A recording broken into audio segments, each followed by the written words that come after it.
Assalamualaikum warahmatullahi wabarakatuh. Kelompok 2 ingin mempresentasikan Tentang penerapan hukum kebiasaan internasional terhadap negara-negara baru.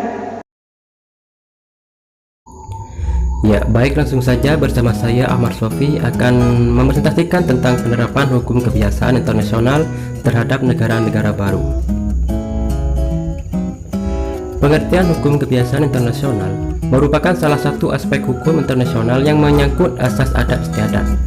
Bersama dengan prinsip-prinsip umum hukum dan perjanjian, kebiasaan dianggap oleh Mahkamah Internasional, ahli hukum, perserikatan bangsa-bangsa, dan negara-negara anggotanya sebagai salah satu sumber utama hukum internasional. Nah, banyak pemerintah pada prinsipnya menerima keberadaan hukum kebiasaan internasional, meskipun terdapat perbedaan pendapat mengenai aturan apa yang terkandung di dalamnya. Pengakuan hukum kebiasaan internasional. Statuta Mahkamah Internasional mendefinisikan hukum kebiasaan internasional dalam pasal 38 ayat 1b sebagai praktek umum yang diterima sebagai hukum.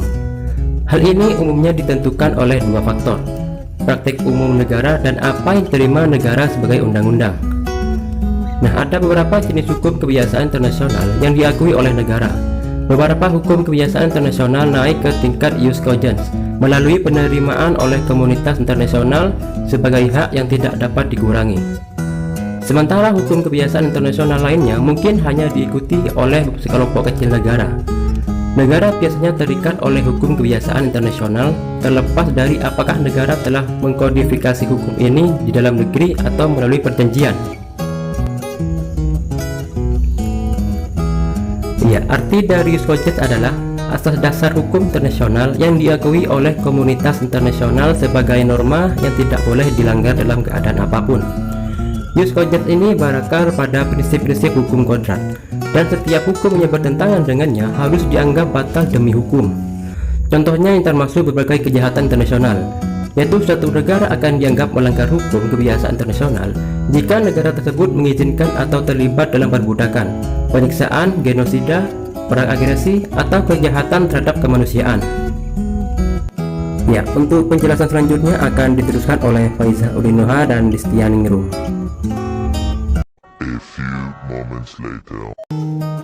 C. Kodifikasi hukum kebiasaan internasional. Beberapa hukum kebiasaan internasional telah dikodifikasi melalui perjanjian dan hukum domestik, sementara yang lain hanya diakui sebagai hukum adat. Diam sebagai persetujuan. Umumnya, negara yang berdaulat harus menyetujui untuk terikat oleh perjanjian atau norma hukum tertentu. Namun, hukum kebiasaan internasional adalah norma yang telah menjadi cukup luas secara internasional sehingga negara tidak perlu persetujuan untuk terikat. Dalam kasus ini, yang dibutuhkan hanyalah negara tidak keberatan dengan undang-undang. Namun, negara yang menolak hukum kebiasaan internasional mungkin tidak terikat oleh mereka, kecuali hukum ini dianggap jus cogens.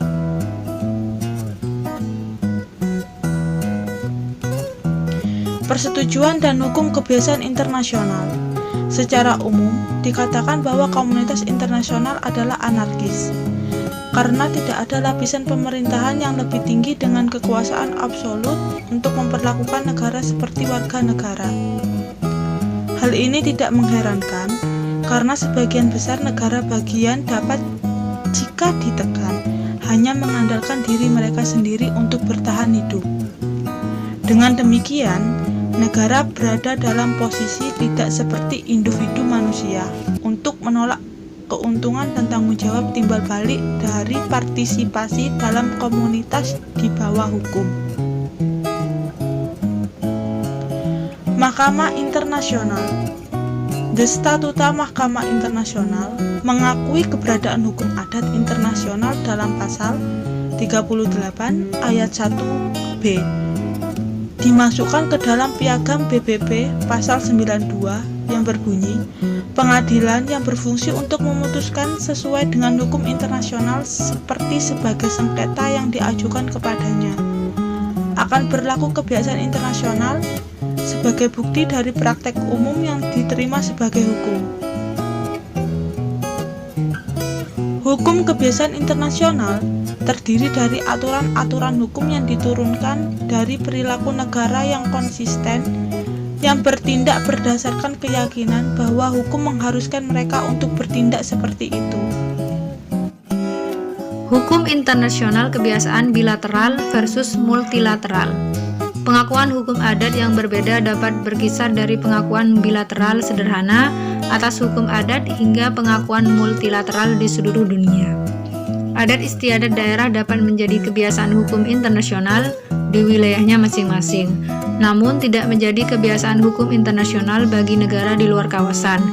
Keberadaan hukum adat bilateral diakui oleh Mahkamah Internasional dalam kasus hak lintas wilayah India antara Portugal dan India, di mana pengadilan menemukan tidak ada alasan mengapa praktek lama antara kedua negara diterima oleh mereka sebagai pengaturan mereka.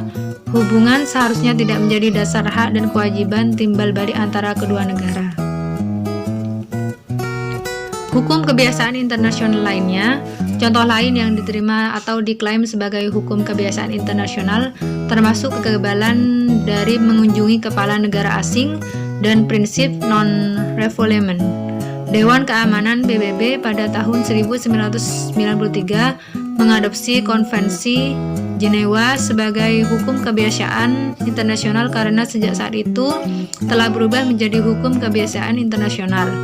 Jika ada perjanjian antara hukum yang disebut sebagai hukum kebiasaan internasional, maka pihak-pihak yang belum meratifikasi perjanjian tersebut akan terikat untuk mematuhi ketentuan-ketentuannya dengan etikat baik.